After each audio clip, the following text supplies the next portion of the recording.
This is Black Writers Read.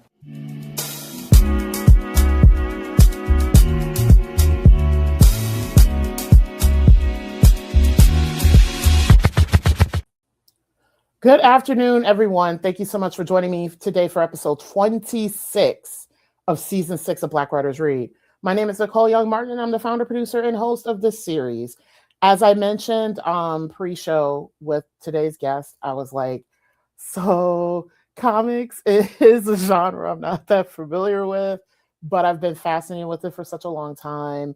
For folks who know me very well, y'all know, like, for example, like how much I loved Black Panther and the stories associated with that storyline, and like how many times I went to go see that movie, took people to see it. I have like collector's items from it. And then also a tribute to my dad. My dad, who has been an ancestor for a little bit, was a huge fan of comics as a child and as an adult. So I know a little bit about comics, but not as much as I need to. And I'm beginning to learn a lot and becoming a big fan, especially with a lot of the social commentary that can happen in comics, and then also just the collaborative process that happens on putting on a comic. So today's conversation, I am very, very certain it's going to be extremely rich, especially given the extensive research that myself and my associate producer, Candace, did on Jordan, and also seeing a lot of interviews with him. He is a walking wealth of knowledge. So let's go ahead and get today's conversation started. Black Writers Read showcases, celebrates, and honors the words, work, and traditions of Black writers from across the country, across genres, across experiences, and across the African diaspora. Black Writers Read is a behind-the-scenes conversation into the craft and what it means to create as a Black author in today's society. Since starting the series on Juneteenth in 2020, we've hosted over 100 writers representing over 20. We are now over 20 genres from 6 countries and 28 states. Our platform includes the live stream interviews, which are joining us today, audio podcasts, book clubs, and curriculum integration assistance. Find us online at blackwritersread.com. Today, we welcome Jordan Clark. Jordan Clark has been writing comics for over a decade, with work most recently being published in Ahoy Comics, DC Comics, and past stories in IDW, Image Comics, and Dynamic Comics. He was also selected as an inaugural member of the Milestone Initiative at DC Comics, which is geared towards uplifting a new generation of comic creators of color. He believes fiction has the power to imagine a better world and aims to tell stories that allow readers of color to imagine themselves in that better future. Today, we'll be talking about his latest work, Ancestral Recall. Oh my God, just even holding this it's so beautifully done. When Melvin's wife mysteriously disappears, he must call on the most important Black figures of all time to help him in his search. But the futuristic Modern Living Corporation has terrible plans for her. But the futuristic I wrote this incorrectly. Let me go back. But the futuristic Modern Living Corporation has terrible plans for her. Ancestral Recall is a culturally rich exploration of present-day social commentary and Black history that incorporates multiple genres, including historical fiction, Afrofuturism, and science fiction. Published by Ahoy Comics and released on April 14, 2026, Ancestral Recall was illustrated by Atagun Ilhan, with color done by Pippa Bowland, and letters done by Rob Steen. Throughout our conversation, I'll be sharing how to purchase your copy of Ancestral Recall and how to find Jordan online. For those who are new to Black Writers Read, here's the format. Jordan will read an excerpt from Ancestral Recall, and then I'll be back to chat. I will be monitoring the comment section, so just FYI for folks, something happened to the connection to Facebook. While Jordan is reading, I'm going to try to reconnect Facebook. Right now, everyone is joining from YouTube. If you have a question, please feel free to include it in the comment section. Where you are joining us from today, I will compile the questions and either pose them to our guests during the conversation or hold them until the end. Please, if you have kudos, congratulations. Oh my God, this work is so dope. If you've already read it, please share that you've read it. Please put all of that in the comment section, as I love to shower our guests with boku amounts of flowers. So now I would love to welcome Jordan Clark to the virtual stage. Good afternoon. Hey, how's it going? Thanks for having me. Yeah, oh man, I am so excited to chat with you. Like just um the interviews that I've seen you on, I'm like, oh, you are just an amazing encyclopedia of unique knowledge. And probably during our conversation, and for folks who are watching, I send questions ahead of time. I might insert a couple more questions. Let's do it. Yeah, because as I mentioned before, off camera, there's so many questions that I have about the genre because I'm learning more about it. And so why not ask someone who is extremely passionate about this work and just bring so much to it? Yeah, for sure. Yeah, definitely. Any questions you have, let me know. Happy to answer. Yeah, thank you so much. And I'm going to turn it over to you to read, and happy reading. All right. Thank you. Appreciate it. All right. You might see my cat pop up in the frame a little bit here. So, Ancestral Recall is, of course, a graphic novel. So I will be reading from it, but it is a little bit different when you actually read it with, the images and all that attached. So, for a little bit of context, I'm going to be reading from issue 4, chapter 4, as well as from a little bit later in the last chapter, chapter 5. And so, to give you some context of what's happening here, Melvin Waring is a painter who is kind of on the eccentric scope end of things. He's living in Oakland with his wife June. His wife goes missing one day. He finds out that she's been taken to the future by this mysterious AI sentient corporation. And so throughout the course of the story, he's meeting different ancestral Black figures, historical Black figures, communicating with them, using their abilities or knowledge or skills to help him in his quest. But in this chapter, he and June have been reunited in a way. They've been captured by the AI corporation, and now it's kind of investigating their memories and going through to see what it can glean and maybe use to update its programming. And so we get a scene here with Melvin and June back earlier in their days in their relationship, where Melvin is promoting a new gallery show that he's doing. His new paintings are out, and he's being interviewed by this white reporter. And so the reporter is saying to him, "So throughout your career, you've exclusively used images of Black writers, the Black experience in your work. And I was wondering if you've ever considered painting some other subjects." And Melvin kind of looks at her and says, "Nope, never thought about it." And the interviewer says, "Oh, I was just curious. Always thought that maybe you could do some more with your work and expand your scope. But moving on," and this is where June interjects, and she's saying, "Now hold on a minute. What exactly do you mean by expand your scope?" And the interview is saying, I beg your pardon. I didn't mean anything by it. But June is kind of stepping in and saying, that just kind of feels like you're being dismissive." The interviewer says, "I didn't mean any offense. I guess I'm just not really understanding the focus on this particular subject. And maybe he could expand his lens a bit to bring in a bit more expansive audience." And June is saying, "But that's the thing. His lens is already wide. The Black experience is wide. Black people, Black history, Blackness. That's not the thing that's cut off. Blackness is vast. The white gaze is what's limited." What would be gained artistically if Melvin painted a picture of Malcolm Forbes instead of Malcolm X? And this is where things kind of start to break apart, and they're being taken out of this memory. But that's one of the scenes that I really enjoyed, just kind of having Melvin and June kind of push back against the way that the white gaze is inserted into a lot of Black art. And then the last passage I want to read here is from the last issue, which is one of my favorite passages as well. So I'm going to zoom in a bit for my preferences. All right.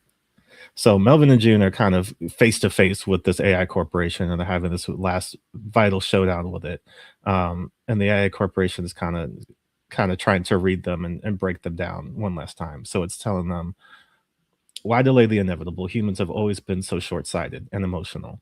Can't you see that the only thing that lasts in this world is capital, commerce? Empires rise and fall, but currency is eternal." And so Melvin is pushing back, and he's saying the capitalists cannot conceivably eliminate the proletariat as a class. It could at most only temporarily destroy or drive its leadership underground. On the other hand, the proletariat can eliminate the capitalists completely. Oliver Cox. And so you could see him, he's quoting the great philosopher Oliver Cox, and you can see Oliver Cox over his shoulder. The eye is pushing back and saying, you're so blinded by supposed moral superiority that you can't see that you're proving my point. Everything is a commodity, even revolution. The individual who can do something that the world wants will, in the end, make his way regardless of race. Booker T. Washington. All revolutionaries sell out in the end. You won't be any different. It's June's turn to push back, and she says, the white man's dollar is his God. Ida B. Wells. I can quote people too. You think we're all nothing more than numbers on some spreadsheet, and I can't think of a more depressing way to see the world. And this is where the AI has had enough, and it's kind of expanding its grasp. It's reaching out to capture Melvin and June one more time, and it's telling them, what makes you think you have any say in this? Humans talk all the time about their morals and their values, but the second they're challenged to forego even the smallest comfort, they balk. People look the other way every day, from petty theft to child labor to the ballot. As long as their lives are made easier, it's worth the blood on their hands. You can announce my plans to the world today, and no one would bat an eye as long as they got their products delivered within the hour. You won't be missed, but if it's any comfort, the two of you will help bring the Modern Living Corporation into a new golden age. And so at this point, it's fully captured them. The panels go black, but then we see Melvin and June kind of stepping back into the light. And June is saying, I hate to admit it, but you've got a point. People are often willing to sit in their comfort. We idly watch as unjust and cruel practices shape our daily lives. And that's just programming, right? Same as you were taught and fed specific information, conditioned to look the other way, to accept what is. And here she's handing Melvin his paintbrush. And she's saying, that's the point of all oppressive systems, to keep people in place, to not have them question the story that they've been told. And now it's Melvin's turn to take over, and he's telling the AI. But once you start to question the story, you can't help but notice all the cracks. And you start to wonder, what is it that they don't want you to know? I had to go to school and be told all about all the awful things that happened to me and my people. The message was clear. We were less than, secondary, not worth exploring. The thing was, none of it matched the stories told around me. And now he's starting to paint over the AI to reveal what's underneath. And he says, my grandma was telling me about going to the Sumner County Fair in Tennessee. My father is telling me stories about the flying Africans. And the AI is starting to wake up, become more human. And he's saying, I can see it. I learned young that I am a part of a story, Melvin says, that spans back millennia. I can stand on the shoulders of those who came before me. Hopefully one day others can stand on my shoulders. You see, Mitchell, in my story, blackness is comfort. Blackness has no boundaries. In my story, black, and the AI finishes, is beautiful. And then Melvin says, that's right, because like my story, blackness is eternal. And that's the end. Thank you so much for reading. Oh my gosh. So yeah, and I'm glad that you read the part that you did. So let's go ahead and get into today's discussion. So what is the origin story of Ancestral Recall? Why this title and why the story right now? So a bit of the origin story, you mentioned that I was part of the Milestone Initiative, which was like a cool kind of incubator program for diverse creators of color. And for those not familiar with Milestone, it was a comic book publisher back in the 90s that started with a lot of different Black writers and artists from Marvel Comics and DC Comics. And they had been working, on a lot of these, bigger characters, the Spider-Mans, the Batmans, etc. But there was only but so much, space for them, and only but so much opportunity for them. And they really wanted to create Black superheroes. They really wanted to create, Black books. And they felt that there was an audience for it, that people would be invested in it and into it. And so collectively, they left and started their own company, Milestone Comics, which was exactly what they thought it would be. It took off pretty quickly. People were into it. And that's where you get characters like Static Shock, like Rocket and Icon.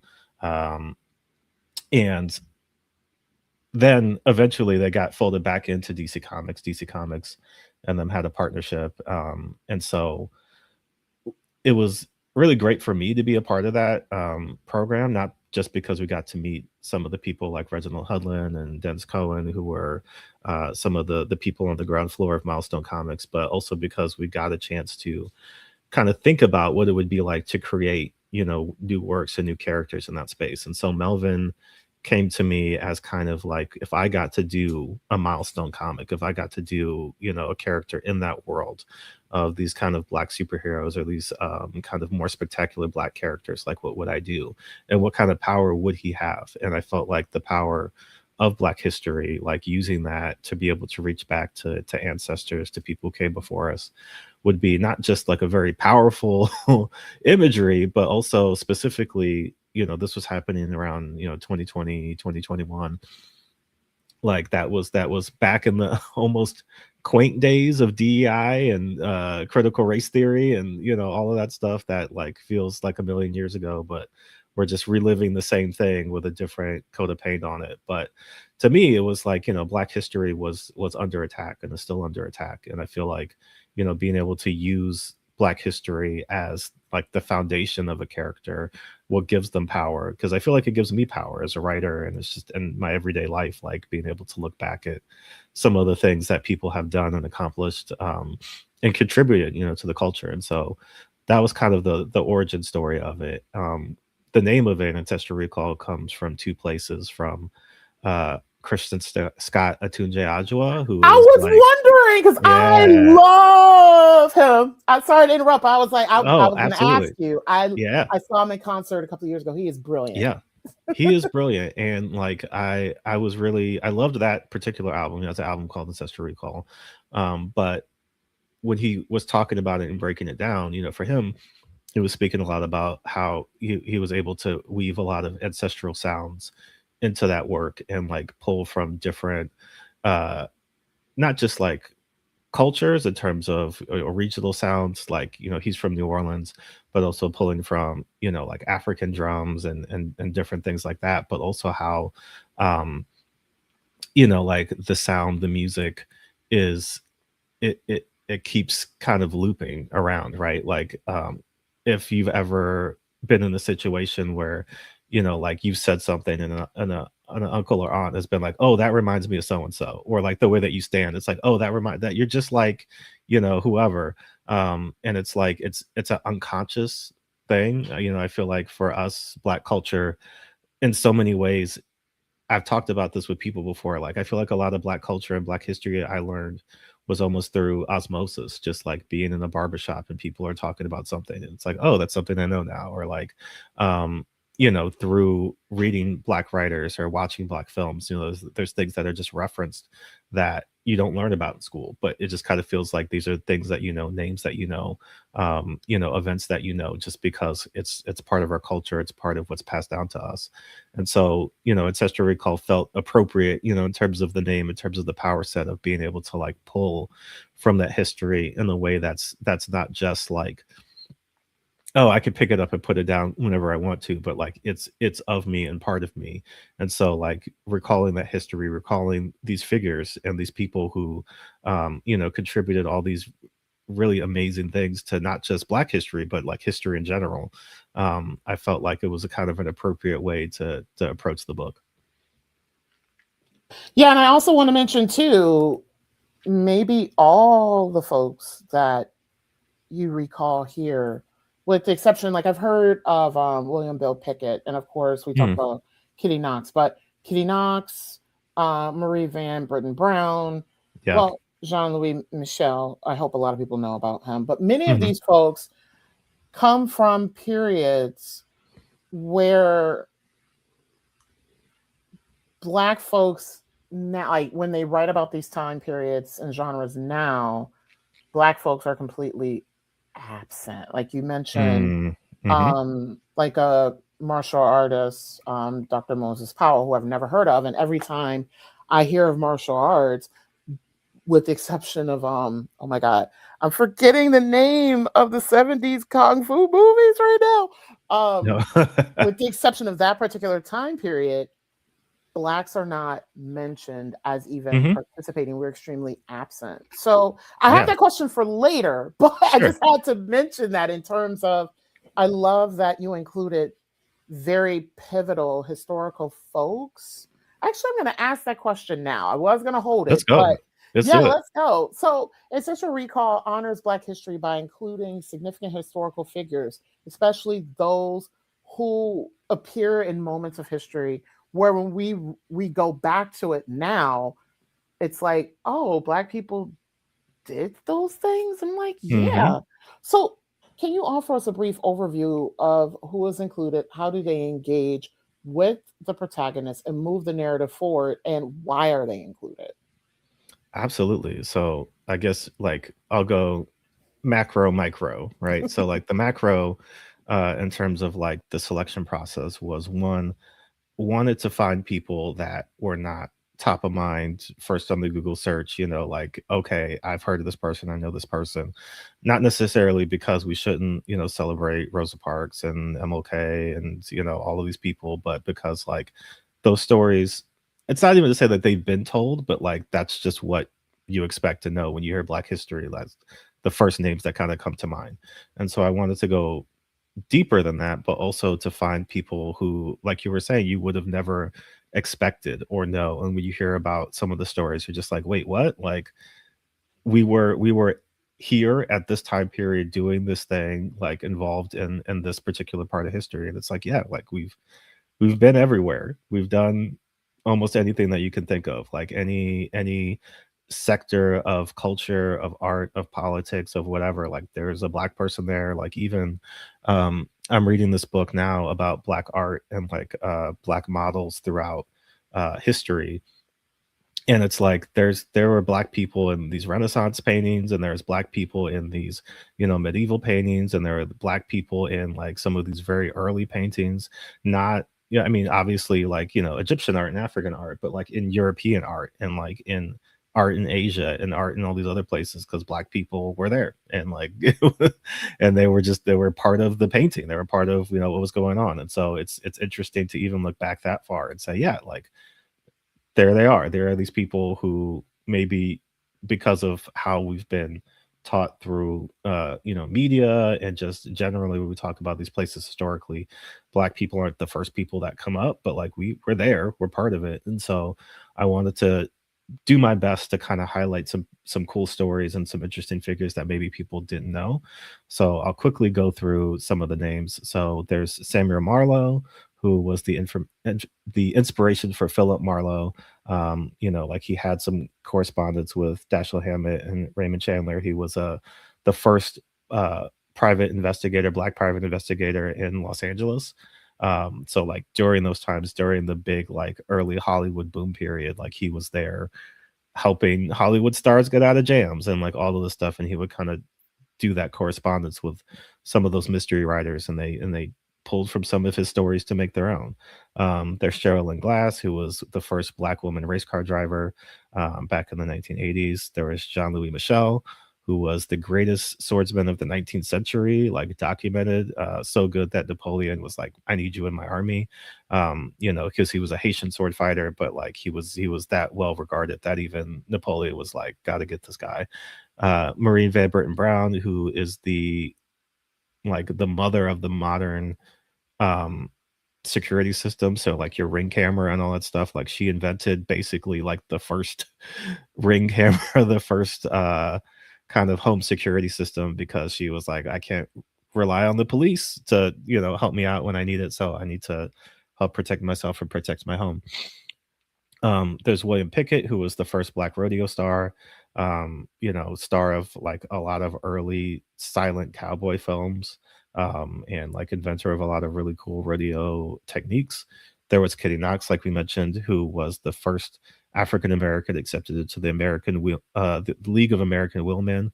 Um, and just again, like as a Black woman at that time, like being a cyclist, being very forward and like even like fashion forward in a way where she was like wearing pants and doing all kinds of things that people didn't like.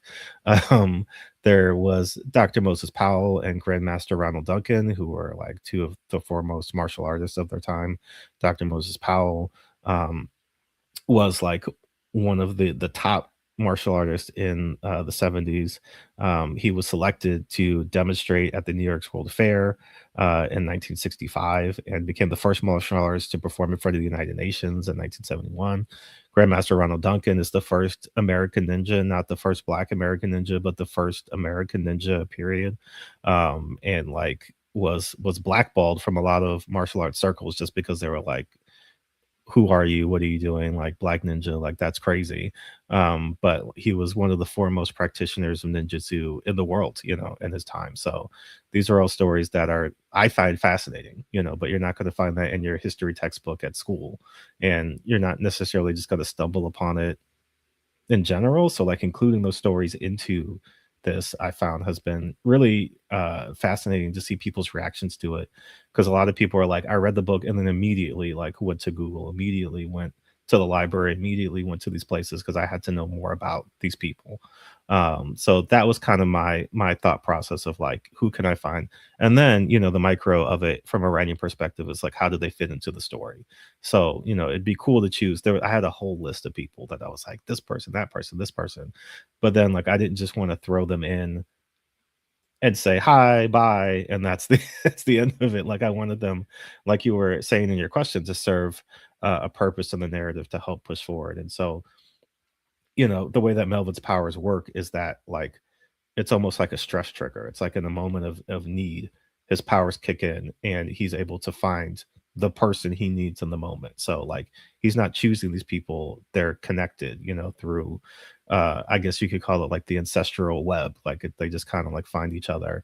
And so, when Melvin needs to know how to ride a horse, he finds Bill Pickett, right? Or Bill Pickett finds him, right? Or when he needs to, know how to ride a bicycle really well, he finds Kitty Knox. When he needs to know how to, tap into a security system, how he can like, bypass it, he talks to Marie Van Brittan Brown. Like these are all people that exist, and I feel like that power works in the real way that power works in life, where like as a writer, like if I need to find, that strength, like I can go to James Baldwin, I can go to Toni Morrison, I can go to Octavia Butler, like I can find their work and that can inform my own. And so I felt like it was a good correlation of like, all right, these are people that I feel like more people should know. And also what they did, their skills, their knowledge, ability kind of helps Melvin in his quest to move forward. So it's a good combination of like not just throwing names at you to throw names at you, but like they're integral to the plot as it moves forward. And see, this is one of the reasons why, and I don't know if this as a genre does this, but this is one of the reasons why I'm just becoming so fascinated with comics, because of the ways that you can integrate so many different genres and subgenres in ways that I feel like other genres, well, I'm not going to say others, because speculative fiction, I feel like you can do that, but yeah, other literary genres, there are so many purists out there, and I have a question about that as well. Like I knew this interview was going to be amazing. Like I was just like from the book itself, and then just everything that you have to say about the book, I was like, yeah, this interview is going to be so good. So Melvin, your main character, can you talk a little bit about him? How do his relationships with others, especially his wife, inform and impact his hero's journey? Yeah, Melvin, I loved writing Melvin because he was not the typical hero, in a lot of ways. Like, and it was interesting too because one of the things that I've gotten a lot of feedback on is his age. A lot of people are like, man, like, it's really awesome to see a black man like in his 60s and his 70s, like doing all of this crazy stuff and like going on this amazing journey. And so, a few things kind of informed how I approached Melvin. One, um, I really love Thelonious Monk, and like this was like heavily influenced by Thelonious Monk and his wife Nellie Monk, in terms of like that relationship. So if you don't know Thelonious Monk, like great jazz pianist, great jazz composer, um, had a lot going on. If he was living in the era where they were accurately diagnosing people, who knows what it would have been, but like he had a lot of social anxiety, probably some measure of OCD, probably some measure of bipolar disorder, and so like he was a genius musically, but like more or less inept socially. Like he, before Nellie like forced him to, basically, like he could not get through an airport by himself. He could not like travel on the road by himself. Like she would help him book shows. She would make sure that he got his money from promoters. She would like make his clothes for him sometimes, and like all of these things. And it was just interesting because looking at that relationship from the outside looking in, you're just like, wow, like here's this guy who's doing all this stuff, and like his poor wife is just like his mom who like takes him around, and like what could that relationship be like? But when you speak to people who knew them, it was like they really loved each other and like really dependent on each other and needed each other in a way that was like, if you're just looking at them from the outside, you might not get that. But like all the stories that you would hear from the inside of like just how devoted he was to her. Like there's a song that he wrote for her when she was in the hospital that's like one of his most famous songs. And like seeing there's very few interviews with him, just because he was not somebody who loved to talk to people. But you can even see it where like he'll be doing an interview and he'll be talking to the interviewer, and then he'll kind of look over at his wife off camera, and she'll be like prompting him to like give the like do the thing, or she might even step in sometimes and be like, that you're not going to get any more out of him, like that's it. So but it's a very like sweet sentimental relationship. And I really wanted to mirror that in here because Melvin is somebody who he doesn't want to have an adventure. He doesn't want to go to the future or any, like he wants to stay home, he wants to paint, he wants to spend time with his wife. That's it, like that's the end. And so like kind of having this character that's being forced out of his comfort zone, out of his comfort space.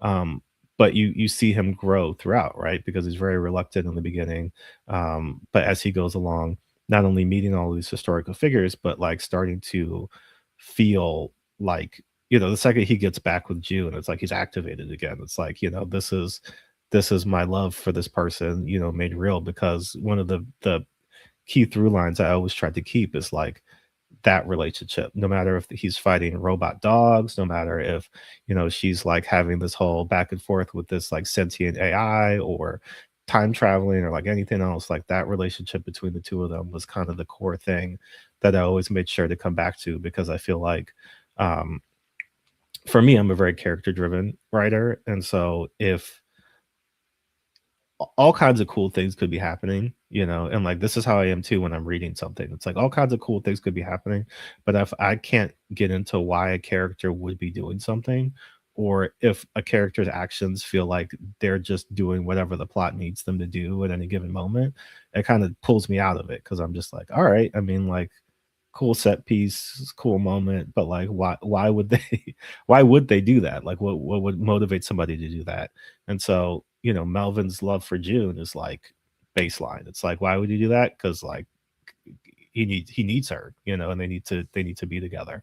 And so I think for so much of writing him, I really wanted to maintain that balance of like he feels like a real person, no matter how fantastical things are. Like we see that he's suffering from like a generalized anxiety disorder, and he's like never fully like, he doesn't, I would say like he doesn't change in the way of like he starts one way and then he's a brand new person, by the end of the story. It's like he starts one way, and I think he becomes more confident in who he is, more secure in who he is, by his connection to Black history, but then also his connection to his wife, his connection to his neighbor Mirren, like all these people in his life who are being like very supportive of him despite all the things that he has going on. And so that was like one of my favorite things about writing him as a character, is like making those connections clear and present, but also like allowing us to see him as like this person who is he's going through things. He's not the hero who just solves all the problems immediately, or like is gonna get it done on the first try. Like he's gonna fail, he's gonna have to figure it out, he's gonna have to come back, dust himself off and try it again. But like that determination, that devotion, that love is ultimately what carries him through. See, you are such a character-driven writer, and I want to show an illustration from the book that literally highlights this. This is one of the first things that folks see, and just from this, like just this very opening, I'm like, yep, especially the pensiveness here. I was like, this is going to be a very character-driven story. Like just the opening, I'm like, yep, and even the cover too. It's very and this is like this leads so nicely into the next question. So just some background. Way back in the day, I actually started off in music, classical music. I was a music major and all these things in undergrad, so that's why I know about music. But then I graduated in theater, and I worked in theater, and I work in theater now. But my main bread and butter is I'm an English professor. So what I love about comics, one of the things at least I perceive about comics, is it's a very collaborative process to tell the story. And that's something that's very similar to theater. Like I love, like for example, a show I'm producing right now, we go into our first rehearsals coming up, and it's a new commission work. And we've been the production team, most of us have been together for about a year, working with the director and with, this is a site-specific play, working with the curator at the site, and then also working with the playwright and creating that. And theater is one of those beautiful places where to tell a story, it takes more than just one person, because there's spectacle and all these other things. I get that with comics as well. So can you talk about the specific collaborative process in terms of creating Ancestral Recall? How were other creators selected, and how did each element come together, especially the overall narrative, text, and illustrations?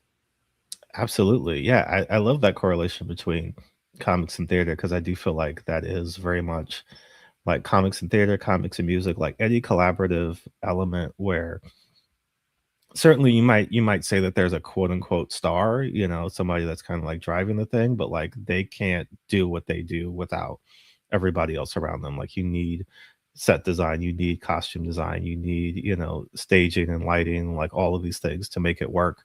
And even the other actors in the play, even if you're not in a lead role, like your contribution to it makes it what it is. And so comics is a lot the same way, where you know, as the writer, you know, Ancestral Recall was like an idea that I had, but without everybody else, this is just prose maybe, or like, you know, something else. Like I need the other collaborators to bring it to life. And so Atagun Ilhan is the artist on the book. He was also part of the Milestone Initiative with me.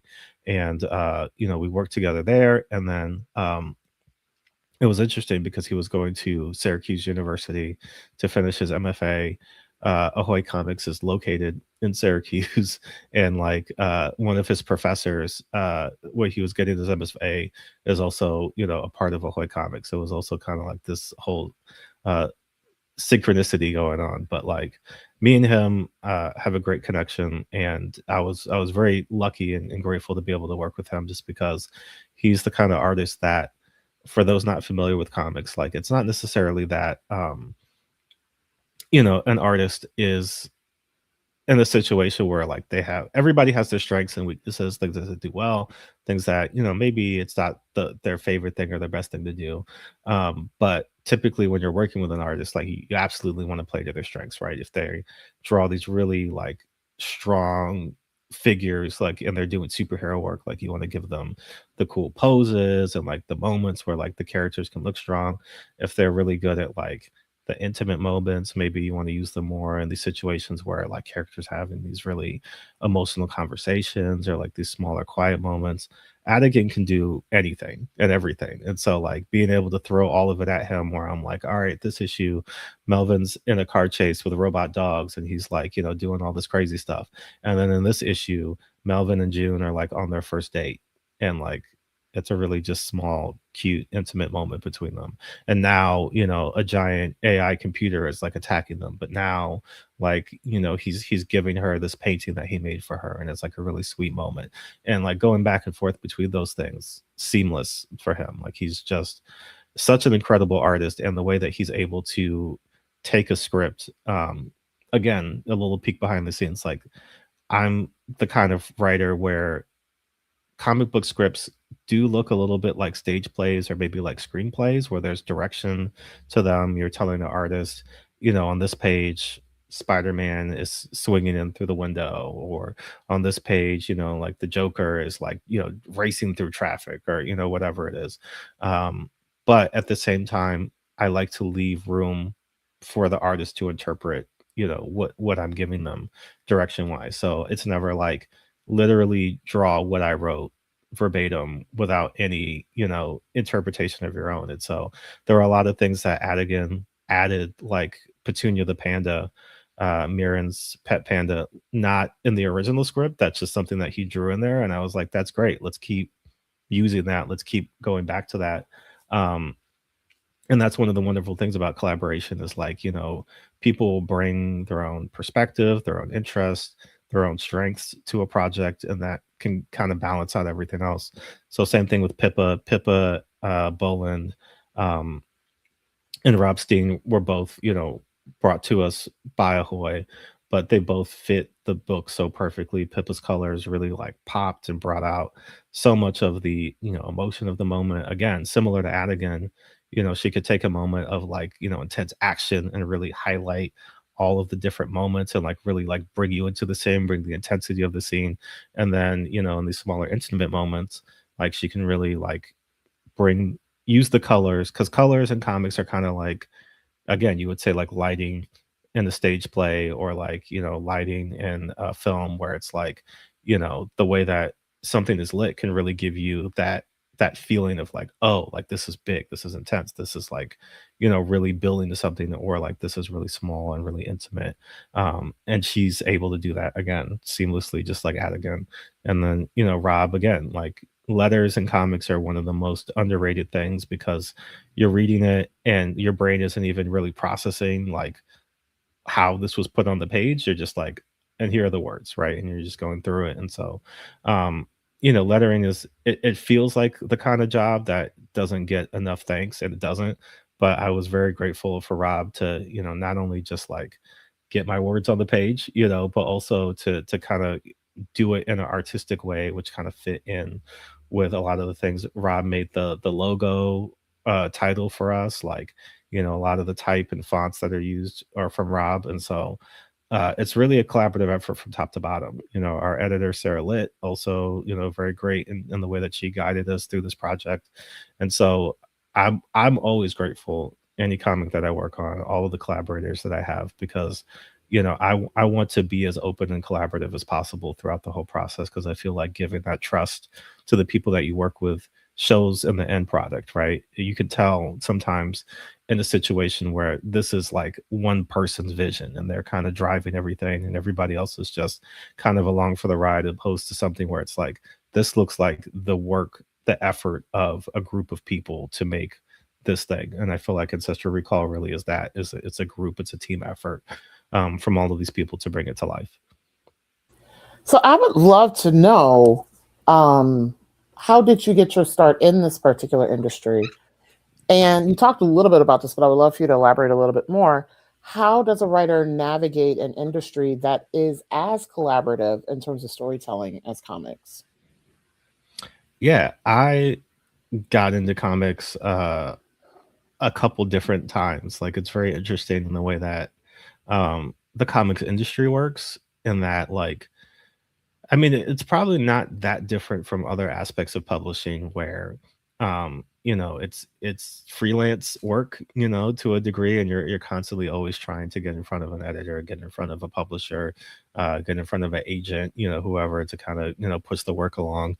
Um, but the thing about comics, and it's kind of, it's happened as well in publishing. Like, I think comics was a little bit ahead of publishing in this respect, only because of the nature of comics, is like that self-publishing aspect of it, where you can just make a thing and that's it, and you got it, right? And so like, things like zine culture, and just kind of like small indie comics, where, people would make a thing, take it to Kinko's, take it to Staples, print it up, get it made, take it to a show, take it to wherever, and they've got a comic. And so it is a place where I think there is a lot of opportunity because obviously, um, like if you can do it all, if you're a writer, an artist, a colorist, a letterer, you do the whole thing yourself, like you can make as many comics as you physically can, you know what I mean? Like, and the time and effort it takes to do that. But if you are like me, where you're just a writer and you don't have the artistic ability, like it can be a little bit different and it's kind of difficult because you are reliant on other people, right? Like when I write something, like I said, I try to leave it as open as possible for interpretation. But in that collaborative way, you are kind of giving, like that responsibility or giving that trust to somebody else that what they're going to come back to you with is maybe not like literally what you thought of. Like for me, a lot of the times as a visual thinker, my expectation isn't what it looks like in my head is what it's going to look like on the page because I'm not drawing it. So like somebody else is going to interpret my words in a certain way. And so when I'm writing, a lot of what I'm trying to do in those descriptions or kind of, when I'm doing anything but the dialogue is to give an artist an emotional feeling of that moment so that you may not draw literally what I'm seeing in my head, but if I can give you some of the emotional content, some of just like the feel of what I'm thinking about, if I say, um, Black Panther walks down the alley. It's like, well, that could be anything. That could be literally whatever you think about. But if I say, Black Panther is walking down this alley, it's dark. There's only one light, source, like kind of off in the corner. You can kind of see, like, yesterday's trash hasn't been picked up yet, and like all of this. I'm giving you this description of like this is the alley. This is the specific alley that he's walking down. That helps an artist, but I think it also, again, is kind of that push and pull between writer and artist, where you have to have that trust. You have to have that person that you could feel comfortable giving a bit of that responsibility to. And there's writer and artist teams and comics that have been working together for like 20 years, and like they just work together, like endlessly over and over again. And there's other people where it's like, they only work together one time, and it's not necessarily that it was like a terrible arrangement, but it's kind of like people will joke that the writer artist relationship is kind of like a pseudo marriage of sorts, and like, hopefully you get along, hopefully you're two people that are, because you can't, as easily just get out of it, in that way of like, if Marvel hires you to write and draw a book and you're like, I hate this person,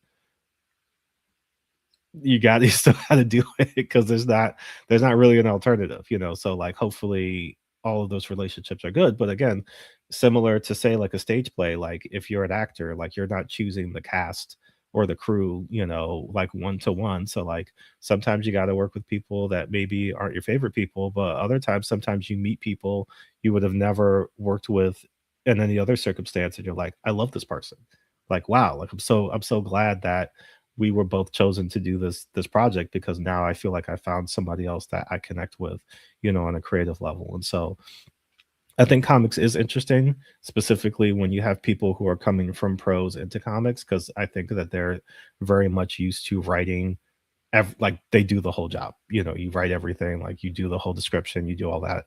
And so when you're kind of giving up some of that control to somebody else and saying like, you're also part of this, you have a responsibility in terms of visualizing this, like it can be a little difficult sometimes making that transition, because you are so used to being so specific about everything that you want it to look a certain way, as opposed to like, I'm doing my part, in terms of like helping you to visualize and see what I'm seeing. But also like I look at it the same way, where like if an artist came in and said, all right, so this is how I want you to write the script. Like these are these are the nouns that you can use and the verbs that you can use, and like this is like, do it exactly like this. It's like, then what am I doing? Like I'm just I'm just copying and pasting what you're telling me to do. That's not fun. And I look at it the same way for an artist, where like if I'm telling you literally do what I'm saying, don't do anything else, it's like, well, then you're just a robot, like that's not fun. You're not bringing what makes you unique to the project. And so I think it can be interesting if anybody's like thinking about getting into comics or wanting to write comics. It is a bit of, you have to be a collaborative person by nature. I think just because if you are very much like, I need it to be my way, then you have to know how to draw too, because you're not gonna find yourself often in situations where people are like, yes, please boss me around and tell me what to do, as much as people are going to be like, yes, I would love to work with you, but I need to have a part of this too. I need to feel like I'm a part of this too, and not just like you're using me to get the art out. Like, you want to work with me in that way. Yeah, and I want to tip the hat before I go into the next question. And this is going to be an interesting segue into the next question. I want to tip the hat to Ryan Coogler, who is very collaborative, Mm-hmm. like very collaborative.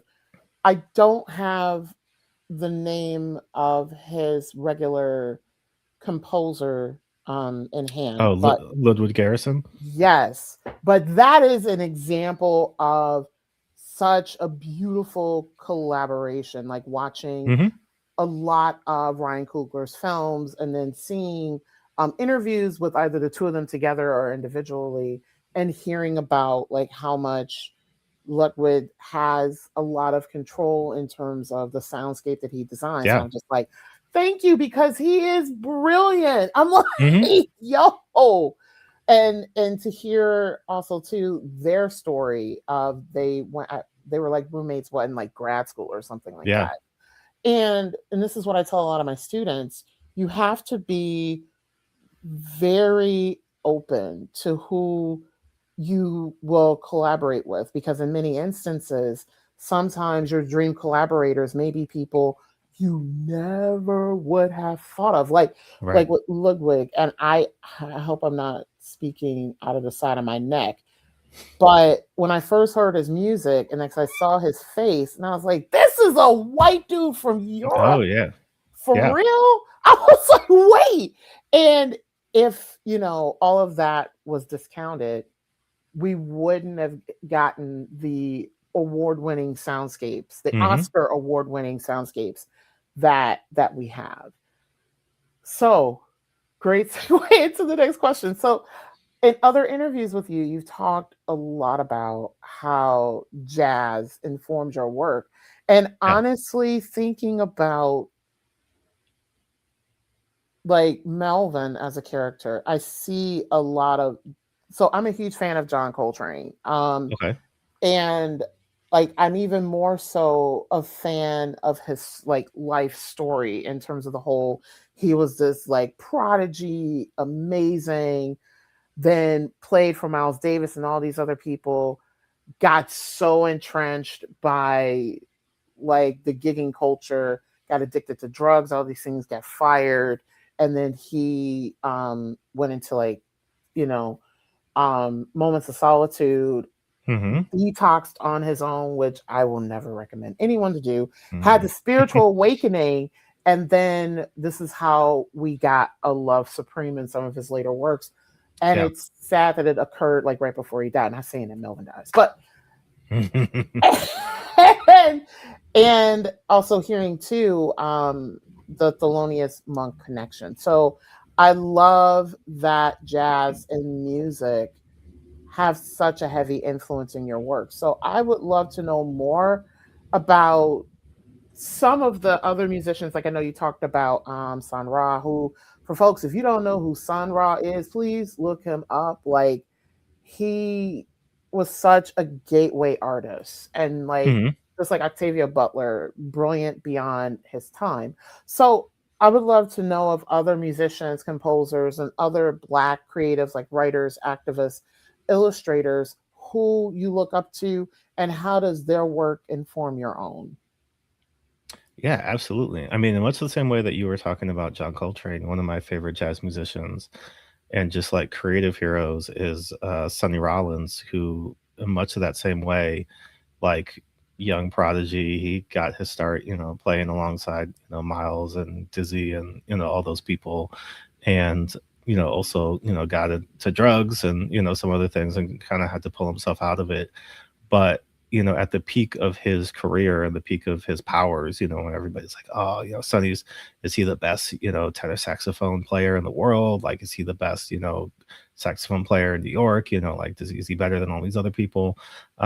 In his mind, he was like, no, like, and all these people are talking about me in this way, and I don't think that I'm good enough. Like, I don't think that I measure up to an Ornette Coleman or like all these other people that are my idols. And so he left jazz. Like, he took a sabbatical and he went and played on this, I think it's is it maybe the Williamsburg Bridge? He went to like this bridge in New York and would just for a whole year and a half just like went there and practiced and played and like just worked on getting better like each day. And then he came back and he released The Bridge, which is like people say his best album ever. And it's like that kind of the conviction and the courage to say no. Like, I'm actually not that good, or you might think I'm great, but I don't know. I need to prove it to myself. Like, there's something in me that I feel like I have the ability to get better. I can sense it, and it's a very true artistic pursuit. Like, whatever artistic endeavor you're in, you're always maybe measuring yourself against other artists, in your field, but also like yourself, right? Like, there's that interior guiding light that's always saying like, I think I could do that better. Like, I think there's something that I can try or pursue, and like it always takes work. It's always a labor of love and a labor of work, but that has always been so inspirational to me, because I feel like, especially like if you made it, if people were saying, man, you're the best, it's like, oh, great. Like, I can relax now. Like, I'm the best. Like, I can just keep doing this forever. And like, I don't have to challenge myself. But the fact that he had the self-awareness to say, actually, no. And like, this is as good as you think I can be, but I think I can be better, and I'm willing to take the risk on myself to improve and see if I can get better. And so, he's somebody that I look up to. I mean, in terms of Ancestral Recall itself, like you said, Sun Ra, like godfather of Afrofuturism. If you haven't seen the movie Space is the Place, like, I think that is like textbook Afrofuturism, and just the way, like, the bravery of somebody, a black man specifically of that time period, to say to white people in their face, I'm from Neptune, for real, and like, you have to deal with that. Like, you have to figure that out. I'm not going to explain it to you. I'm just saying that to you, and you have to accept it. You know what I mean? And like, but also for black people at the time, of like, I'm saying that we can be more, that we can go further, that we exist in the future in all these different ways, all these multitudes. And like, that is, even today, like, that resonates. And that's what Afrofuturism is about. Afrofuturism is about seeing black people in the future in all the different ways and all the possibilities that we can exist. And so that was very central to a lot of what I was doing with Ancestral Recall, like trying to make sure that that stuff was front and center. I mean, I think we talked about, James Baldwin and how impactful he is for me in terms of his work and his writing. Ralph Ellison, Invisible Man is one of my favorite books of all time. Toni Morrison, Octavia Butler, obviously. But I love black people who are not afraid to push boundaries of what people think that we can be, and even when you think about like black musicians like George Clinton, who was like funkadelic, like, this is what it is. Like, we are presenting to you something that, like, in the time, like the white counterculture, this is acceptable. You know what I mean? Like, David Bowie gets to step out on stage and do whatever he wants to do. I'm like, why can't I do that? You know what I mean? Thinking about even today, people like Boots Riley, who are just like, hey, look, this is weird. We're doing weird stuff over here. You know what I mean? Like, you can either get with it or not, but it's fine. But like, I think we have all these just incredible stories to tell. And there's so many people in all spaces. I mean, even you were referencing like activists. Like, I'm very inspired today by like a lot of the activism that's happening in Memphis and in Tennessee. You know, not just surrounding the Supreme Court ruling recently, but even before that, where in a lot of these neighborhoods around the Memphis area where they're building all of these AI data centers, specifically Elon Musk, and these black communities are standing up and say absolutely not.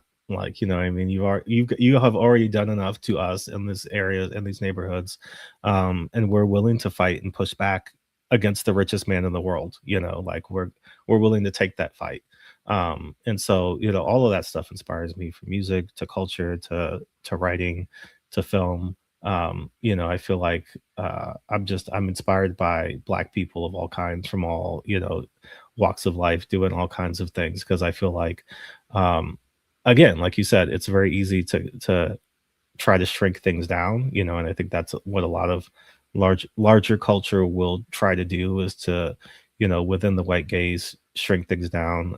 I think a lot about, I don't know, I feel like you have to have seen the Charlie Rose interview with Toni Morrison, where he's asking her about, hey, you know, so like white people are kind of wondering when you're going to start writing about white people, and she's like, why would I even want to do that? Like, what's not even like what's in it for me, but like, why is that a desirable thing for me to do, you know, when like I have so many stories to tell about my people, and like that work is just as valuable as anything else. And so, you know, I'm always inspired by people who are in those spaces and willing to stand up and use their work, whether it be activism, whether it be arts, um you know, whether it just be community work, you know, to kind of help prop people up and promote a better future for everybody. And folks, if you're not following the story in Memphis, Tennessee, please do, all you gotta do is Google Memphis and Black vote, and Hmm. sweet Jesus. Like, it's so weird that we are at this moment in 2026 where Yeah. they're trying, they're trying so hard to uphold white supremacy in spaces of democracy, to where Hmm. they are trying very hard to strip away the very few means that Black communities can fight for themselves. Like, voting and education are my two, like very important values, Yeah. because of the voices that they give people. And I love how those are the two things that are being stripped right now. Well, and I feel like, you know, for a lot of people, politics can be a little bit disillusioning, right? You know, you're looking at things and you're saying, well, not even like, does my vote count, or my voice count, or like, you know, what can I be doing to help impact things? Because it feels like it's so big and so beyond me as an individual. But you know, even for people who feel a little bit out of it, I always say like, there's a reason they didn't want black people voting. You know what I mean? There's a reason that people had to fight and die for us to hold that, you know, right. And even if you feel like it's not the one thing that's going to push things forward, like it is a tool in the toolbox to use. And so to kind of throw it away or not value it at all, I feel like is a bit of a mistake, just because like you can, you know, do other things, you know, whatever it is that you're doing, whatever forms of activism or pushing forward you want to engage in. But like I never take for granted, you know, so many things that people died before me, you know, just for engaging it. Like just like going to the polls was like, you could be killed, you know, you could be chased out of town. Like so many, you know, we know about, you know, Tulsa, but there's so many riots and, you know, massacres that kicked off because black people voted for black people. Like Reconstruction is filled with these moments in time where it's like, there's a black mayor now, and white people are like, absolutely not. Like that's not happening here. And you know, like elected politicians got chased out of town, you know, like people that were voted into office weren't allowed to hold office. And so if that is so effective, like if the reverberation of Barack Obama as a president, again, no matter what you thought about him as a president, you could see the effect that just him, a black man holding that office, had on so many people, and like how in their heads he still is. They still blame him for things that he had nothing to do with. They still look at him as like the worst thing that ever happened to America. Even though, again, like, you know, his presidency wasn't that different from anybody else's presidency. You know, like, we're still, the country was still here when, when he left office.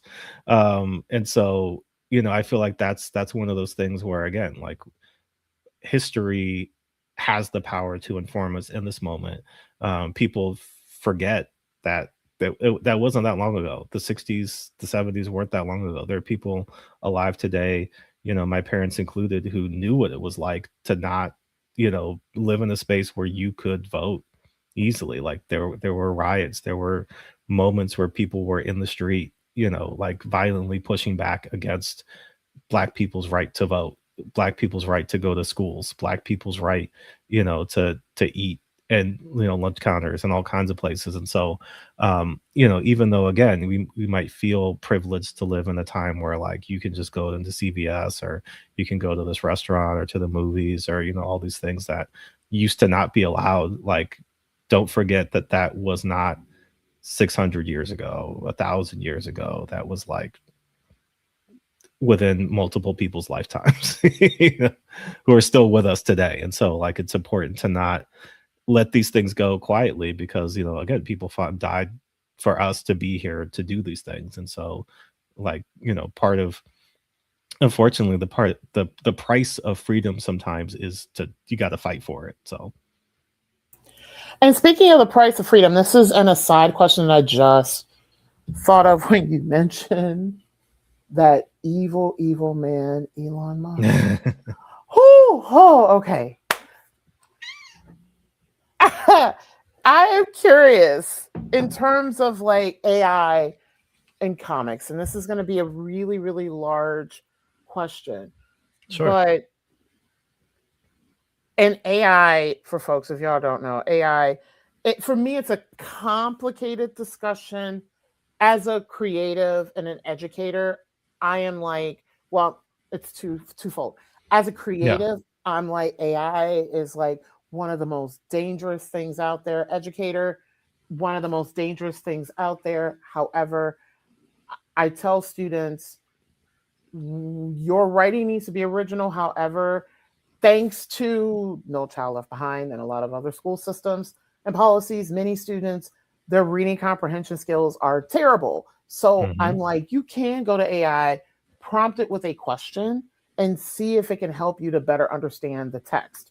So in the education space, AI has a very complicated role. Hmm. As an artist, I'm like, oh, here we go. I'm like, there's so many of us that have worked really, really hard to get that little itty bitty royalty. And Yeah. now, you know, with AI, it's literally like our work is just, oh, well, somebody else can use it. So, Hmm. my question is, what has, this is a very large question, like, what has the artificial intelligence conversation been in the comics industry, especially given the very unique collaborative process in terms of comics, and then also because, like, I just can't imagine somebody, and right now this is available only in paperback, um being able to use like Claude or something like that and take elements of this. Yeah. I know it's not safe to say, is comics safer from the AI takeover? But I'm just curious, like, what have some of the conversations been in the comics industry revolving AI? Yeah, I think it's, you know, as complicated as it is in some other industries, you know, where I think all of the things that you're saying, you know, like, people are very weary of its use. And, you know, there've been some companies like DC Comics that have come flat out and said, like, like, never going to use it, never going to be a part of it.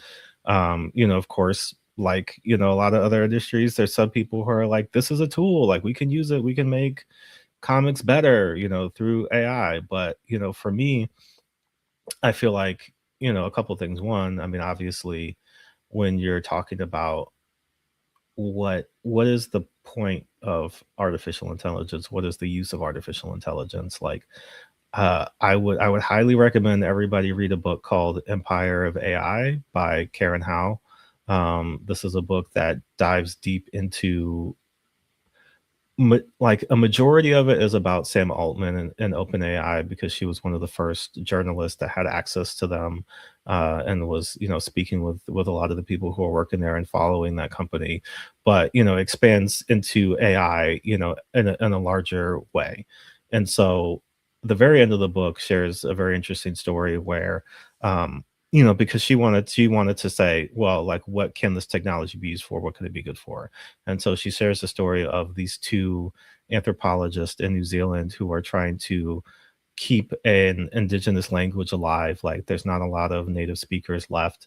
And so they created this very small closed system AI language model where they explain to, the native speakers, like, we're trying to, like, keep a record of this language and, like, help people learn this language and make it more accessible to people. And so, like, could you help us by saying some words, speaking some words, translating some words and some phrases, and just, like, we'll record it and we'll upload it into the system. They made this very small closed system. It exists on one server. It doesn't use, copious amounts of water or energy or all these other things. It's not stealing from people. People are willingly giving, just the information that it needs. They're not feeding it other things, to try to make it quote unquote smarter. And that's its use. That's it. Like, just record this language, help us translate this language, make this language more accessible, right? And so if that's what AI was being used for, these very small scale things to help either, like, keep things alive or make things more accessible or easier, I think there would be some more, openness to it. But however, like we've seen specifically in the hands of corporations, a lot of the ideas that people want to use it for are just replacing people. You know what I mean? Like, it's a lot of the talk has been like, oh, like, not even just the talk, but I mean, you're seeing in real time, companies are laying off 5, 10, 15% of their workforce, in favor of AI, either because they're pursuing AI and so they need the money, of those salaries to pay for their initiatives, or they just feel like people are redundant, because I can just ask Claude to do whatever. But, specifically in artistic spaces, my number one argument against AI has always been that that's not the point of art, isn't the thing, right? Like, the point of a picture isn't the picture. And I think so many people take it to that literal extent of, like, oh, like, the only reason to make art, and I feel like this extends into a larger conversation about capitalism, but, like, the only reason to make art is to have a thing to sell, right? Like, why would you just make something? Like, what's the point of creating something? But, like, that is the point. Like, the point is the internal struggle. The point is the ability to, if you think about, say, like, your favorite song, right? That wasn't done in one take. Somebody didn't just sit down, write the lyrics, write the music, harmonies, melodies, go into the studio, took 5 minutes, recorded it, you got it. They sat down, they wrote some lyrics, they crossed it out, they, made a demo, they played it for somebody, they said, I don't like that. They, maybe started writing something and by accident wrote something else and we're like, actually, that's better than I was working on before. And it's a whole trial, it's a whole process, it's a struggle, and a lot of the stuff eventually comes through. When you see the finished product, you say, that's genius, that's great. But you didn't see the hours and hours of, like, maybe I don't want to write anymore. Maybe I don't want to do music anymore. That internal human struggle that it takes to create art. And for a lot of artists, me included, like, the art is how I look at the world and deal with things. Ancestral Recall for me was a way to kind of, like, take a look at the world around me, how Black history was being treated, states of Black culture, the way that Black, media and Black art is being looked at, through all these different lenses.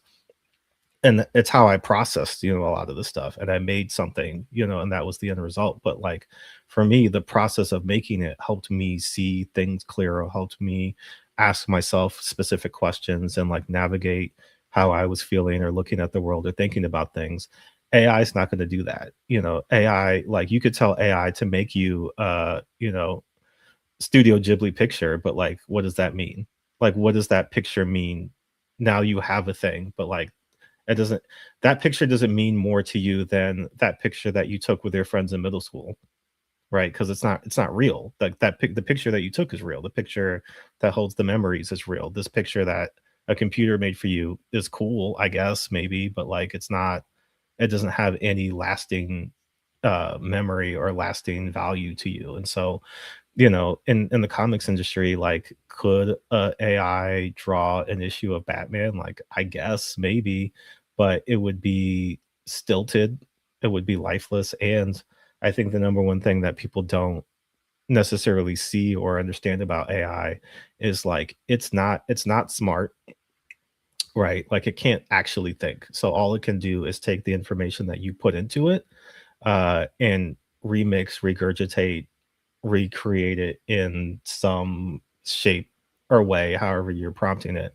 But it's not creating anything. It's not making anything new. It's just taking things that already exist and reshaping them into something else, which is not creativity. It's cool to do, but like, it's not actually thinking about what it's doing. It's just like, it's manufacturing. It's just spitting something out. Um, but also, like, again, it will do it one way, the way that you tell it to do, as opposed to, again, I've seen artists drawing in real time, and the way that they're looking at it, they're erasing it, they're kind of going back, they're doing it again, they're thinking about it, like the level of intimacy that goes into art generally, like, is completely absent and devoid in AI. So like, you might get a really shiny, polished thing, but like, the best art is muddy, is imperfect, is like something that took somebody time to make, commitment to make. A piece of them is in that art, and it's going to live forever, as opposed to just like reproducing the thing over and over again. And so I think, obviously, we can't really predict the future, and I think a lot of AI stuff is kind of up in the air, but it's also, I think it's on us as creative communities, but also just communities in general, to understand that the conversation that people want to have, where they talk about it as this inevitable thing, like, AI is not a naturally occurring thing. Like, we made it. Like, it didn't just pop out of nowhere and we have to deal with it. Like, we created it, so we can decide how we want to use it, how it should be used. We can regulate it. We can stop using it, if we want to. Like, there's nothing that says that you have to do that, except that money, right? Like, people are making money, and so that's kind of what's driving it. But other than that, you know, uh a lot of companies are finding like, it actually isn't doing the thing that I want it to do anyways, but I've invested $1 billion in it, so I gotta keep going with it, even though, like, I'm still hiring people to double check the work that AI is doing, because it's actually doing it wrong, and like, I need a human to kind of fact check that. So, um, I am not in favor of AI in any real way in terms of creative endeavors. I do think, again, I know people who have used AI, uploaded their own artwork into AI, and like, kind of collaborated it with it in that way. I can't tell anybody what to do, and I can't tell anybody like to completely avoid it, 100%. But I will say that, again, if you are somebody who is making art, or like wants to create art, AI isn't going to help you do it. Like, it might do it for you in a way, but like, you're not going to get the fulfilling human experience of having made something, created something to show people, and even more so, like, the human experience and the value of like failing at something. Like, I don't think people talk enough about what it's like to try a new thing and not be good at it, and then have the experience of learning, improving, putting the time in to get better. Like, AI kind of gives you this very quick dopamine hit of like, I did it. I had an idea for a movie and I made it, or I had an idea for a song and I did it.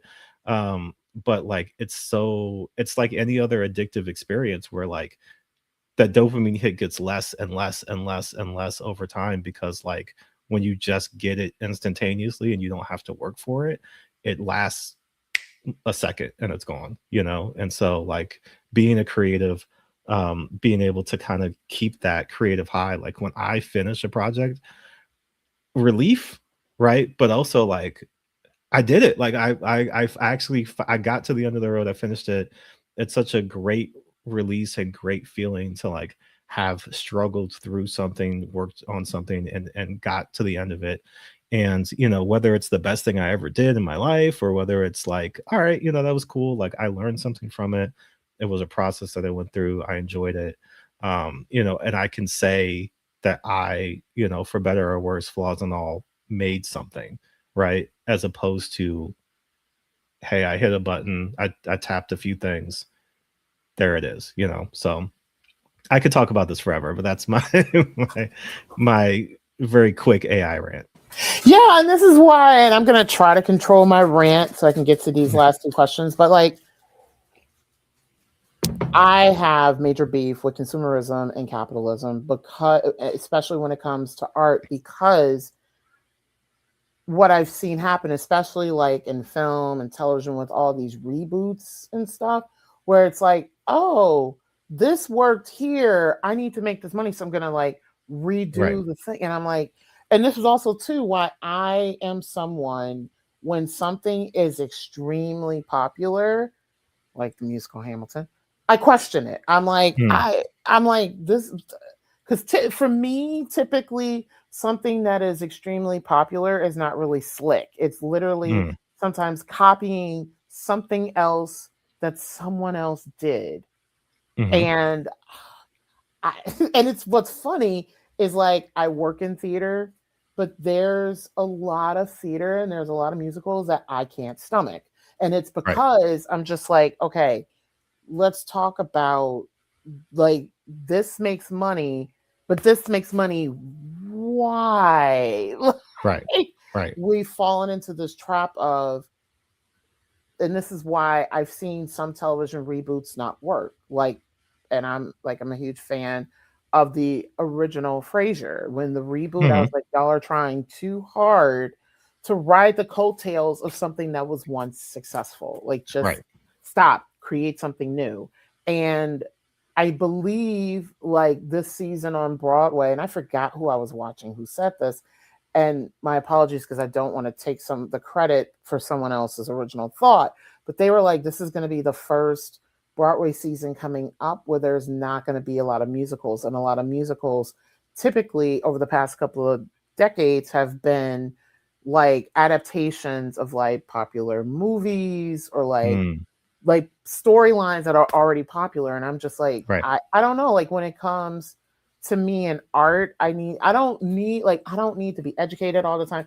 I don't need social commentary all the time, but I need an original thought. And this brings me back to, this is why the year, and I saw both movies, the year when the Best Picture nominations included La La Land and oh my God, I'm forgetting the name of that movie already. You're talking about Moonlight? And Moonlight. Yeah, and Moonlight. Yeah. They were like, La La Land won. And I was like, how?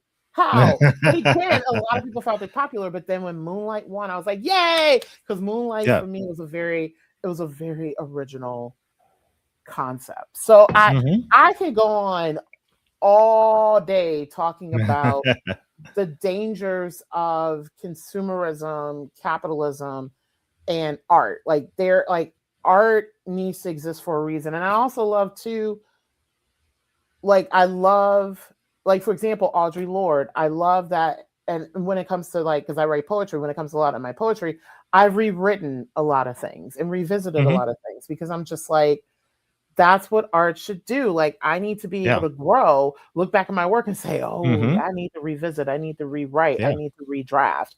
And actually, I still haven't seen it yet, but I've listened to the soundtrack and seen a lot of videos and stuff on it. But like, one of my favorite musicals, which I really want to see, is Hadestown. And when you look at it, was like a 15+ year development process. And like, so many people were involved in the process. Yes, Anais Mitchell is a very brilliant songwriter, but she brought in other people along the way to help bring the vision. Like I remember her, and I'm slipping names, the director of the production, and like how much she added elements to storytelling and all these other things. So AI can't do that, which I have, and next I'll get to the last two questions. I have a really funny story. So a really good friend of mine, this was so funny. She was posting on Facebook. This was a couple of weeks ago. She was in town and recently did a speaking engagement, and something, I don't know what it was. I don't know if it was the article that was on the event or something else, but she went to AI, typed in her name, and the AI generated bio on her was incorrect. And I think it's because they were sourcing a lot of recent material, I think including the event that she recently was a speaker at. And she then starts reporting on Facebook the battle that she is having with AI. Like she's going back and forth, entering in different prompts about herself. And then a mutual friend of ours was like, only you could be beefing with AI. Like it was hilarious. But I tell students that story, I'm like, AI is extremely deceptive. And so this is another reason why you really need to be able to decipher yourself using it, because it can let you down. And I hear your cat. Yeah, she's agreeing with you. She's like, keep talking. Yes. So I think this leads nicely into the second to last question. So prior to having our guests on the podcast, we asked each of them why they write, and here's what you offered. I write to paraphrase Octavia Butler, to create myself and imagine better futures through fiction. In this time, especially as a Black writer, being an author means to continue to push boundaries and to strive to be as truthful and honest as we can. To document these times, it's important for me to share my work because I know how difficult the world of publishing can be for Black authors, and to have the chance to share my work with the world is a tremendous honor. So this question segues so nicely in terms of the conversation of like consumerism and capitalism. So, and my apologies, I always have really, really big questions. So giving comics unique yet broad readership. And what I mean by that is like the friend whose child I was telling you about off air, non-binary, male identifying, who is like extremely nerderific, very nerderific. But then you'll get like sometimes these white bros that are within the readership as well. So giving comics unique yet broad readership, how do you see comics as a form of activism, delivering social commentary, and the opportunities that come along with this particular cultural contribution, especially as it can integrate multiple genres like Ancestral Recall does? And what are some advantages and challenges of thinking of comics in this way? Yeah, I think comics since the beginning, right? Like if you think back to like the origins of comics, like the very first Superman comic strips, like Superman's beating up a landlord. Like that's the enemy, right? Like that's the person that needs to be brought down. It's like corrupt politicians and like people taking advantage of people in vulnerable positions. But that's because Superman was written by like two young Jewish men who are like, this is what's happening in these immigrant communities that I live in. Like, I wish I could tell the landlord to like screw off, but like I can't do that. But like Superman could do that in these comics. And like for a lot of people who are coming over to America and didn't speak English, comics were a lifeline because they were pictures and words, right? And so like you hear a lot of people talk about learning to read through comics and learning about American culture through comics. And even writers like Ta-Nehisi Coates said like, you know, comics is what taught him how to read. Like he grew up learning how to read, you know, comic books. And then even in his work, when he went on to write Black Panther, like his Black Panther was like steeped in you know, Black history, African history, Afrofuturism, and like pulling from all these things and putting them back into the work. And so I think from that perspective, like comics is a powerful tool to educate, to entertain, to teach, You see it now with a lot of younger readers. Like I'm a librarian, and so I'm dealing with a lot of kids. And like the number one thing that gets kids into reading is comics. They love Dogman. They love, Raina Telgemeier. They love, Sonic the Hedgehog and like Pokemon and all this stuff. And if you could get them in reading these books, even if they're not avid readers, this stuff can kind of be, a gateway into just becoming a reader generally. But also, you were talking before about, literacy rates and like all of this stuff, like having a thing that gets you excited about stories, about reading, and about learning, right? Like the late John Lewis had a whole series, a whole graphic novel series, March, about his life and about his work. And it was hugely popular and hugely successful and hugely accessible to people who maybe wouldn't read a textbook about his life, but they would read, a graphic novel series about his life, right? And so like that kind of stuff, I feel like is very impactful. And even those works. I was just talking about this book the other day. There's a book called Incognito by Matt Johnson and Warren Pleece, which is loosely based on the life of Walter White, who was an NAACP, investigator who was fair-skinned, could pass as white, and he would go down to the South and investigate lynchings on behalf of the NAACP. And so, like, there's a graphic novel that's kind of, touching on that, and like reaching into that. And so I feel like comics are really powerful in that way, to kind of give people information that they otherwise wouldn't get, they wouldn't find in a textbook.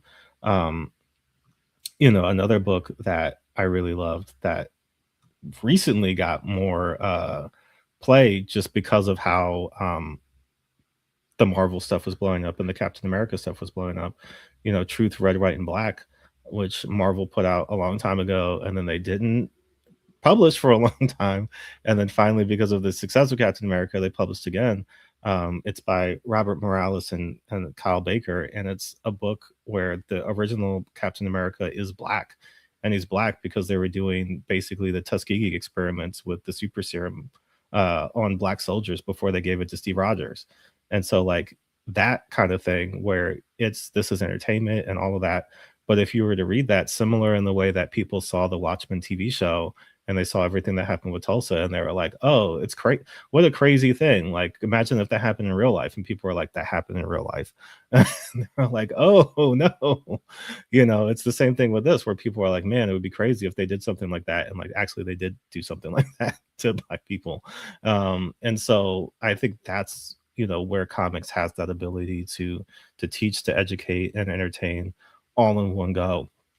And so, for me as an author, like I think that's one of my favorite things is being able to bring in these either real life, social situations, these real life historical situations, these real life political situations, and have conversations about them through the art, through comics in a way that feels accessible to people. It feels like it's engaging people with story, engaging people with action and narrative and all of this stuff. But also at the end of the day, when you put the book down, like I'm leaving you with something that you can think about and you can have conversations about. One of my favorite things since the book has come out is hearing the conversations that people have afterwards. And they're like, yeah,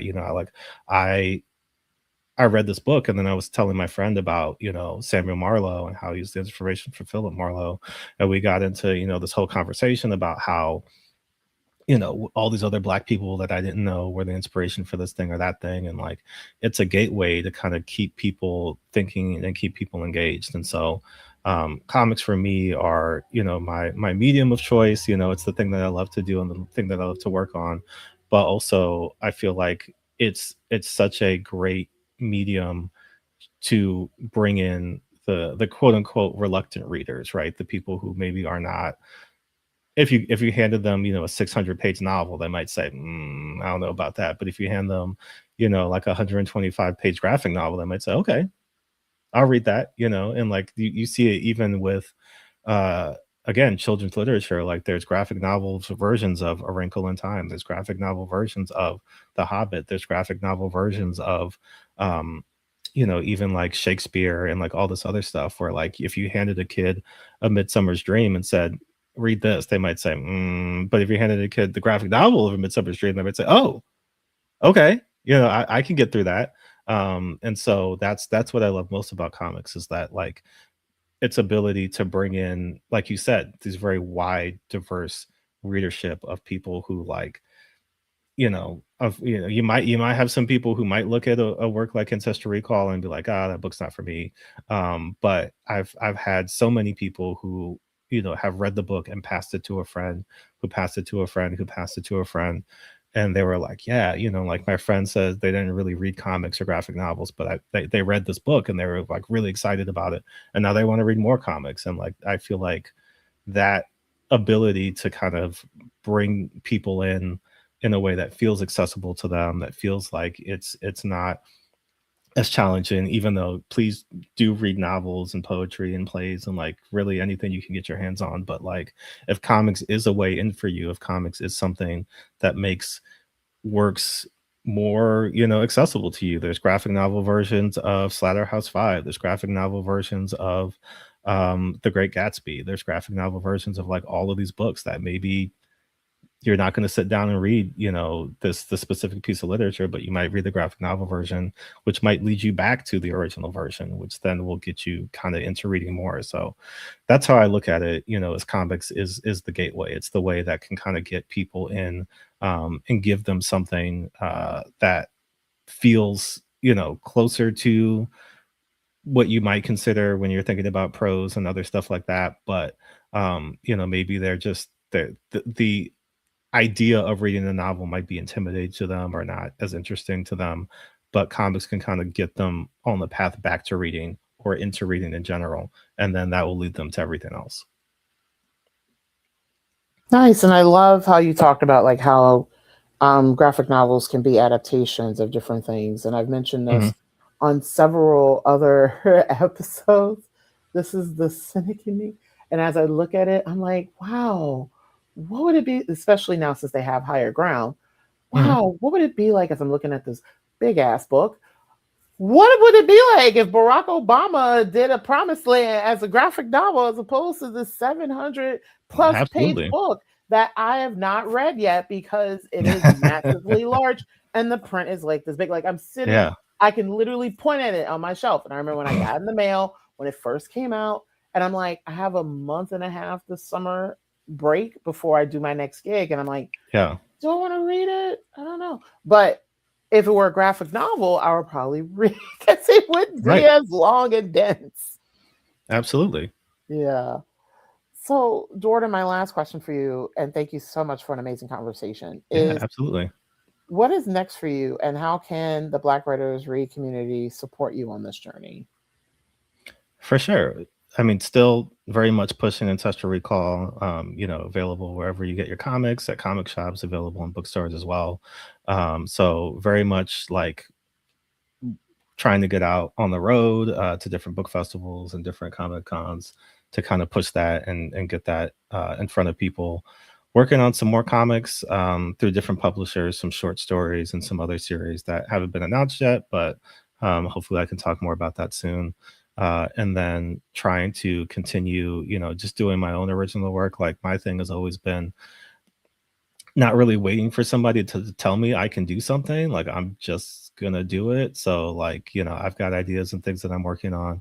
And if I gotta do a Kickstarter, if I gotta do a Patreon, if I gotta do whatever, like I'll figure out a way to get it out. And then, would also love to do more Ancestral Recall. And so like people buying the book helps let the publisher know this is in demand. People want to read more of this. So we definitely would love to do more of that.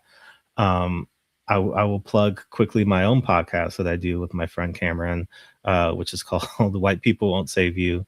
It's a podcast where we discuss white savior films and then we recontextualize them and reimagine them through the lens of Black people and people of color.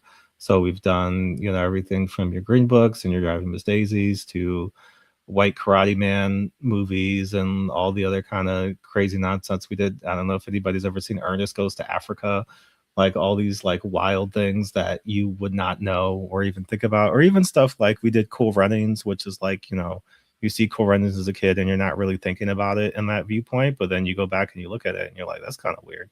Like even if it's a true story, like the way that it's told is kind of interesting. So that's all I got to plug. So wait, Ernest, as in Corny Dude, played by the late Jim Varney, goes to Africa. Hold up. He certainly does. Wait. Oh my God, I need to find this. And I also need, what was the name of that podcast again? I need to find that. It's called White People Won't Save You. Yeah!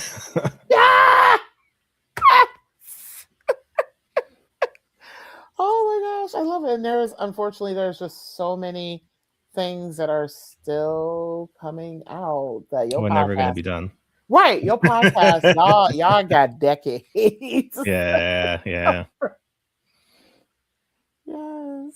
So Jordan, it was such a pleasure, and I just realized we've been on for like an hour and 40 minutes. Yeah. Thank you so much for I knew this was going to be an amazingly fruitful conversation, and thank you so much for being on Black Writers Read. We've been following each other on social media for some time, and thank you for pitching me like, "Hey, can I be on your show?" I was like, "Of course!" I was like, "Yes."